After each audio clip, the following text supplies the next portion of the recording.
پاکستان کی وفاقی حکومت نے بلوچستان میں سیندک سے سونے اور تانبے کے ذخائر نکالنے کے لیے چینی کمپنی MCC کے ساتھ چوتھی مدت کے لیے مزید 15 سال لیز معاہدے کی منظوری دے دی ہے۔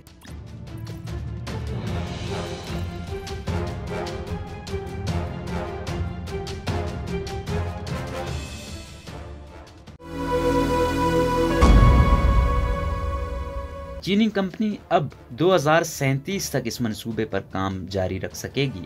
وفاقی وزیر توانائی حماد اظہر کا کہنا ہے کہ نئے معاہدے میں حکومت پاکستان کے منافع میں حصہ بڑھا دیا گیا ہے۔ بلوچستان حکومت کی رائلٹی اور کرایہ بڑھانے کے ساتھ ساتھ مزید سرمایہ کاری کو بھی یقینی بنایا گیا ہے۔ سماجی رابطے کی ویب سائٹ ٹویٹر پر اپنے بیان میں ان کا کہنا تھا کہ یہ معاہدہ بلوچستان حکومت کی مشاورت اور رضامندی سے ہوا ہے۔ زین الدین احمد لکھتے ہیں کہ تاہم بلوچستان میں قوم پرست جماعتوں نے وفاقی حکومت کے فیصلے کو آئین اور قانون کی خلاف ورزی قرار دیتے ہوئے کہا ہے کہ 18ویں ترمیم کے بعد معدنیات پر حق و اختیار صوبوں کا ہے، اس لیے وفاق خود فیصلے کرنے کے بجائے سیندک منصوبہ بلوچستان کو منتقل کرے۔ چینی کمپنی کے ساتھ نیا معاہدہ کن شرائط پر ہوا ہے؟ وزیر اعظم عمران خان کی زیر صدارت وفاقی کابینہ نے منگل کو اقتصادی رابطہ کمیٹی ECC کی سفارش پر سیندک منصوبے پر پہلے سے کام کرنے والی چینی company metallurgical corporation of China یعنی MCC کے ساتھ چوتھی مدت کے لیے معاہدے کی منظوری دی ہے۔ اس سے پہلے ECC نے 9 فروری کو معاہدے کی منظوری دی تھی۔ 2017 میں کیے گئے 5 سالہ معاہدے کی مدت 31 اکتوبر 2022 کو ختم ہو رہی ہے۔ نئے معاہدے کے تحت چینی کمپنی اب سیندک میں مزید 15 سال یعنی 2037 تک 3 کانوں سے سونے اور تانبے کے ذخائر نکال سکے گی۔ وفاقی وزیر توانائی حماد اظہر کے مطابق نئے معاہدے میں حکومت پاکستان کا منافع میں حصہ 50% سے بڑھا کر 53% کر دیا گیا ہے، جبکہ بلوچستان حکومت کی رائلٹی اور سماجی ترقی کارپوریٹ سوشل ریسپانسبلٹی کی مد میں حصہ 5% سے بڑھا کر 6.5% کر دیا گیا ہے۔ ان کا کہنا ہے کہ نئے معاہدے میں مزید سرمایہ کاری کو بھی یقینی بنایا گیا ہے، جبکہ حکومت پاکستان کی مینجمنٹ اور نگرانی میں اسکوپ کو بھی بڑھا دیا گیا ہے۔ سیندک پروجیکٹ وفاقی حکومت کی کمپنی سیندک میٹلز لمیٹڈ یعنی SML کی ملکیت ہے، جس پر چین کی MCC کمپنی لیز معاہدے کے تحت کام کرتی ہے۔ انٹرنیشنل فائنانشل لا، تیل، گیس اور کانکنی کے بین الاقوامی قوانین میں ماہر کوئٹہ سے تعلق رکھنے والے Jahanzeb Durrani advocate Saindak metal limited میں انڈیپینڈنٹ ڈائریکٹر کی حیثیت سے معاہدے کے لیے مشاورت میں شریک رہے۔ وہ سمجھتے ہیں کہ موجودہ معروضی حالات میں نظر ثانی شدہ معاہدہ پہلے سے بہتر شرائط کے ساتھ کیا گیا ہے۔ اردو نیوز کے زین الدین احمد سے بات کرتے ہوئے جہانزیب درانی نے بتایا کہ وفاقی حکومت کا شیئر جبکہ رائلٹی اور سماجی ترقی کی مد میں بلوچستان کا حصہ بڑھایا گیا ہے۔ بلوچستان کو سیلز ریونیو پر اب 5% کے بجائے 6.5% رائلٹی ملے گی، جبکہ کارپوریٹ سوشل ریسپانسبلٹی کی مد میں بھی 1.5% اضافے کے ساتھ منصوبے کا منافع کا 6.5% حصہ مختص کیا جائے گا۔ اس کے علاوہ چاغی کے طلباء و طالبات کی تعلیمی وظائف کے لیے 1 کروڑ روپے سالانہ دیے جائیں گے۔ انہوں نے بتایا کہ ترمیم شدہ شرائط کے مطابق چینی کمپنی ضرورت کی بنیاد پر 45.5 ملین ڈالر تقریباً 8 ارب روپے کی اضافی سرمایہ کاری بھی کرے گی۔ جہانزیب درانی کے مطابق نئے معاہدے میں انٹرنیشنل پریکٹسز کو بھی پیش نظر رکھا گیا اور چینی کمپنی کام ختم ہونے کے بعد سینکڑوں میٹر گہری کان کو بند کرنے سمیت دیگر ماحولیاتی امور کا بھی خیال رکھے گی۔ ان کا کہنا تھا کہ معاہدے کے تحت ایک ذیلی کمیٹی بنا کر چینی کمپنی کو پابند کیا جائے گا کہ وہ ٹیکنیکل اسکول کو فعال بنائیں اور چینی اہلکاروں کی تعداد کو کم سے کم رکھ کر زیادہ سے زیادہ مقامی افراد کو ملازمتیں فراہم کریں۔ انہوں نے بتایا کہ اگرچہ معاہدہ 15 سال کی مدت کے لیے ہوا ہے، مگر اس میں ہر 3 سے 5 سال بعد نظر ثانی کی شرط بھی رکھی گئی ہے۔ اس لیے حکومت شرائط کو بہتر بنانے کے لیے مستقبل میں چینی کمپنی کے ساتھ بارگین کر سکے گی۔ سیندک میں مجموعی طور پر 3 کانیں ہیں، جنہیں جنوبی، شمالی اور مشرقی مائن اور باڈیز کے نام سے جانا جاتا ہے۔ گزشتہ 20 برسوں سے شمالی اور جنوبی کانوں سے ذخائر نکالے جا رہے ہیں اور دونوں کانوں میں اب ذخائر بہت کم رہ گئے ہیں۔ چینی کمپنی MCC کے ایک عہدیدار کے مطابق معاہدے میں توسیع کے بعد کمپنی اب سیندک میں تیسری کانکنی شروع کرے گی، جسے ایسٹ اور باڈی یا مشرقی کان کہا جاتا ہے۔ اس حصے میں 273 ملین ٹن سونے کے ذخائر ہیں، جنہیں مزید 19 برسوں تک نکالا جا سکتا ہے۔ چینی کمپنی نے جنوری 2022 میں بتایا تھا کہ مشرقی کان میں پچھلی دونوں کانوں کے مقابلے میں سونے اور تانبے کا تناسب کم ہے۔ کمپنی کے مطابق یہاں 328 ٹن خام مال سے 1 ٹن خالص تانبا حاصل کیا جا سکتا ہے، جبکہ پچھلی کان میں یہ تناسب 283 ٹن تھا۔ اس طرح فی ٹن خام تانبے کی پیداواری لاگت میں $340 کا اضافہ ہوتا ہے اور اس کی مجموعی قیمت بھی جنوبی کان کے مقابلے میں 30% کم ہے۔ نئے معاہدے پر اعتراضات۔ سیندک سے متعلق بلوچستان اسمبلی کی خصوصی کمیٹی کے چیئرمین بلوچستان نیشنل پارٹی کے رہنما ثناء اللہ بلوچ نے معاہدے میں مزید 15 سال کی توسیع کو آئین، قانون اور بلوچستان ہائی کورٹ کی ہدایات کی خلاف ورزی قرار دیا ہے۔ ان کا کہنا ہے کہ 2010 میں آئین میں 18ویں ترمیم کے ذریعے معدنیات کو صوبوں کی ملکیت قرار دیا گیا، مگر اس کے باوجود بلوچستان میں معدنی وسائل پر صوبے کا اختیار برائے نام ہے اور فیصلے وفاق کر رہا ہے۔ اس ترمیم کے بعد بھی 2012 اور